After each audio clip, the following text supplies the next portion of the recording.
tem que fazer pelo menos 5 sonecas nessa idade.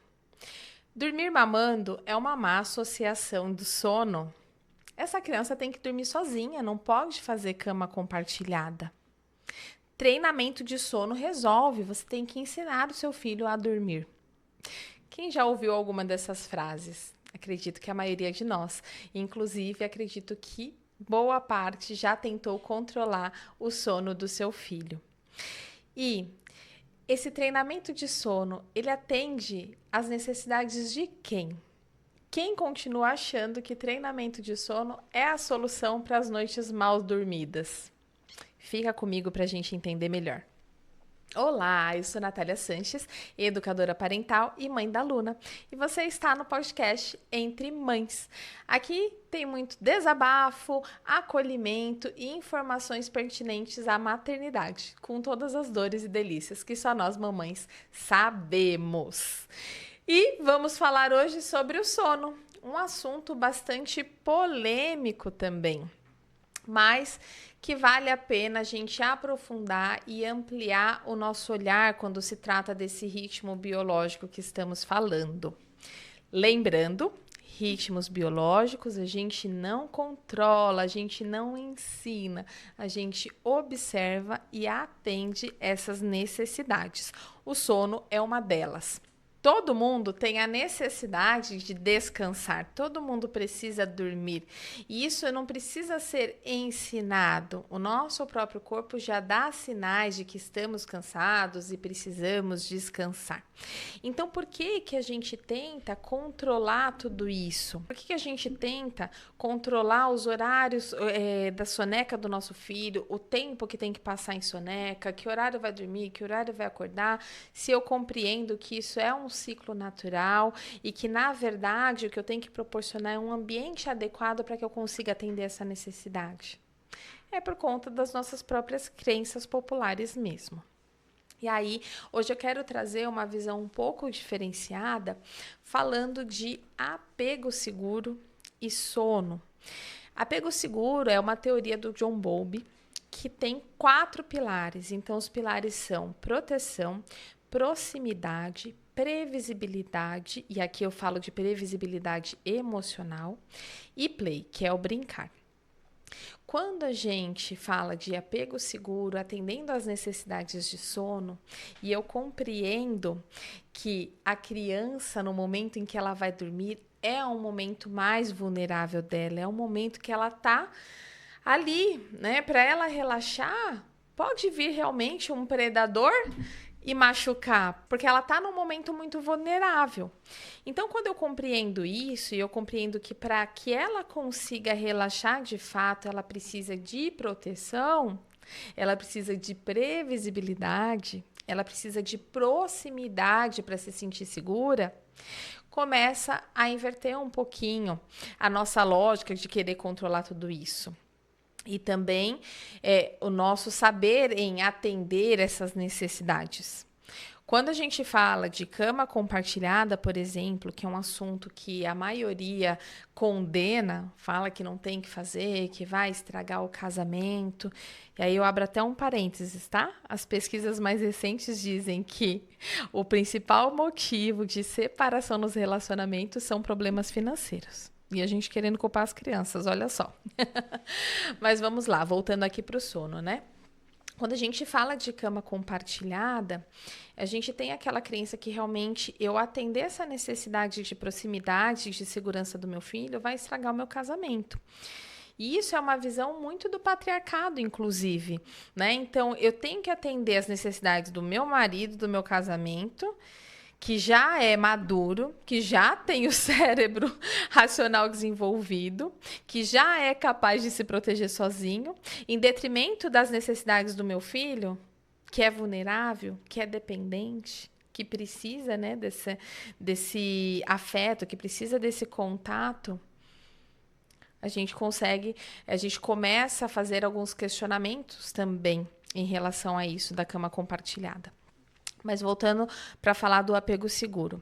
Quando eu faço essa cama compartilhada, segura e bem feita com a minha criança, olha só, no momento noturno eu estou conseguindo promover 3 pilares. Eu estou protegendo ela com o meu corpo, eu estou dando a minha proximidade física para essa criança e a previsibilidade de que ela pode acordar a qualquer momento, eu vou estar lá, de que ela está segura. Então, ela tem essa previsibilidade que ela vai contar comigo durante todo o período do sono dela.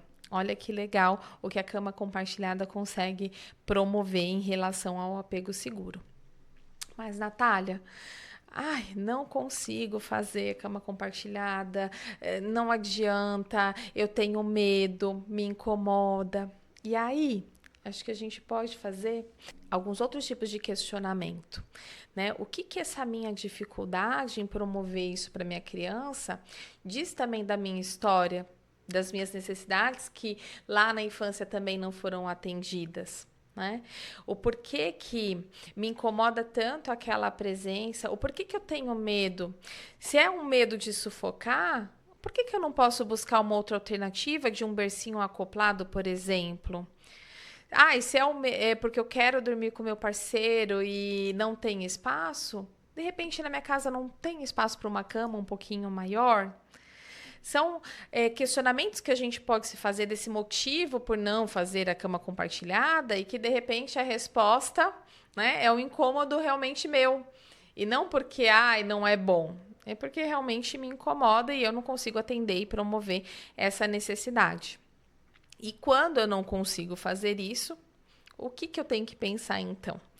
Eu tenho que pensar que eu tenho que atender essas necessidades durante o sono de uma outra maneira, proporcionando então um ambiente seguro para que essa criança consiga dormir e relaxar e atender essa necessidade, gerando uma previsibilidade. Então, ao menor sinal de que ela despertou, eu vou lá, eu acolho essa criança, eu estou próximo, eu atendo aquela necessidade que ela tem de segurança para que ela consiga retornar ao seu estado de calma e de tranquilidade. Tudo isso tem que ser pensado, né? E aí, pensando também o sono como uma maneira de comunicação. Muitas vezes, quando esse sono ele tá desajustado, então, meu filho tá dormindo muito tarde, ele demora para dormir.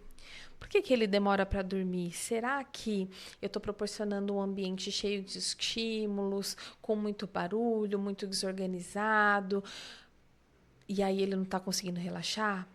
Será que eu estou num estado emocional muito agitado, muito acelerado, e aí ele em fusão comigo também não consegue relaxar?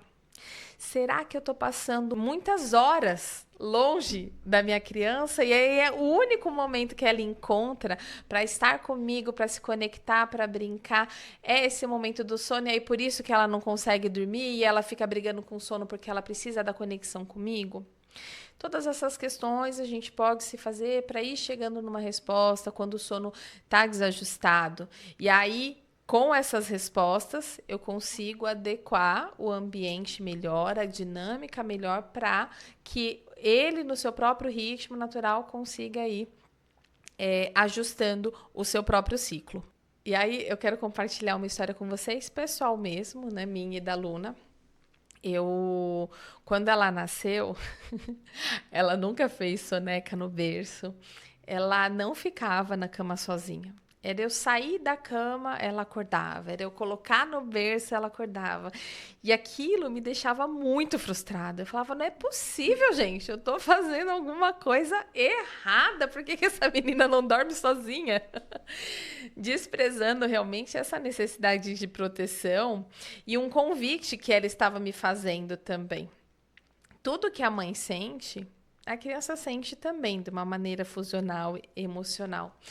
E esse período do puerpério, né, pós-puerpério, é um período que exige muito da nossa energia, do nosso físico, que a gente fica mais cansada física e emocionalmente. Mas a gente deixa de perceber esse convite da criança, né, chamando a gente para ficar próximo, chamando a gente para descansar, para relaxar também, como uma maneira, né? Olha, você não está percebendo suas necessidades, eu tô, relaxa aqui, descansa. para você poder cuidar de mim de uma maneira adequada. E eu deixava de perceber esses convites que a aluna me fazia. Então, não tinha nada de errado com o que eu estava fazendo. Na verdade, tinha algo de errado com a minha percepção. Né, com o compreender o desenvolvimento do sono, o sono infantil, compreender aquela criança de uma maneira mais ampla e mais dentro do que a ciência traz para a gente de informação. Agora a gente também tem que pontuar algumas coisas. Temos que ter cuidado com os extremos. Eu falei bastante aqui de cama compartilhada, como isso é bom para o sono da criança, como isso é bom para a relação de apego seguro, mas nada que é muito extremo é bom, nem o ai, tem que fazer cama compartilhada e eu vou colocar então a minha régua na régua do outro, eu vou levantar essa bandeira e todo mundo tem que fazer. Isso não é bom, a gente tem que tomar cuidado, porque, né, cada família tem um ajuste. Se eu não consigo promover a cama compartilhada, então eu tenho que encontrar maneiras para promover e atender essas necessidades de outro jeito. E o outro extremo também não é legal. Então, essa criança tem que dormir no berço, tem que ficar sozinha, tem que aprender a dormir. Também não é legal. A gente tem que tomar cuidado. A vida não é preto e branco, 8 ou 80. Né? A gente vai vivendo de ciclos. E pode ser que no momento eu consiga promover, no outro eu não consiga, não está atendendo mais as necessidades, e a gente vai se ajustando. Por isso que é muito interessante nesse momento buscar profissionais que tenham informações atualizadas para te guiar nesse processo, né? Para entender qual a dinâmica que vai funcionar melhor para a sua família relacionado ao sono dessa criança, né? Como que vocês conseguem promover isso da melhor maneira para aquele núcleo? E com essas ajudas profissionais também, a gente vai compreendendo como a gente consegue preparar aquele ambiente de uma maneira mais adequada para o sono, fazer aquela higiene, evitar grandes estímulos, ir desacelerando, ajustando as luzes, observando o nosso estado emocional também, porque isso impacta no sono dos nossos filhos. Então, será que eu consigo parar um pouquinho, fazer um exercício de respiração, desacelerar, para que o meu filho consiga também diminuir o ritmo e dormir mais tranquilo? A gente tem que perceber tudo isso, o ambiente, nosso estado emocional e a qualidade do nosso tempo com essa criança.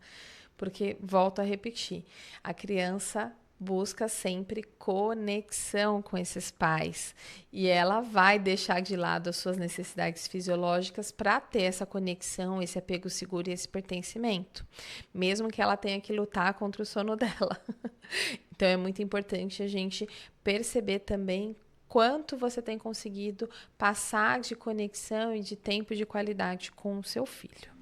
É isso, eu espero que eu tenha conseguido contribuir com informações preciosas, que tenha trazido luz para vocês nas dúvidas que podem surgir relacionadas ao sono. Indico que vocês sempre procurem profissionais que saibam da teoria do apego seguro, que sejam humanizados, que estejam atualizados com a ciência, que não busquem soluções simples para problemas complexos, que procurem compreender aquele todo da tua casa. Aquelas soluções muito racionais, tem que isso, tem que aquilo, dificilmente vão conseguir atender essas necessidades das nossas crianças.